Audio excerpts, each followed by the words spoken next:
บายดีน้องขาประจำซื้อแซนบุรีเดี๋ยวมาที่นั่นอันนี้เป็นมือที่สองของการประกวดร้องเพลงอยู่ตลาดวัฒนา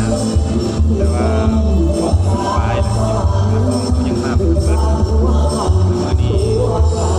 ทางผู้ชมคือสิบมีหลายจะได้จะมีแต่นักร้องมาประกวดแข่งขันกัน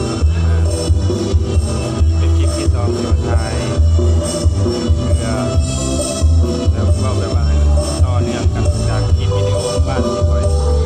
ถ่ายวิดีโอไปแล้วเป็นมือที่สอง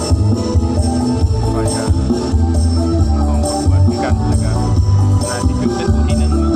ฝากเชียร์แล้วก็เป็นแรงใจให้เลย อกหักเท้านั้นสาวสวรรค์ยังมีเขาแห่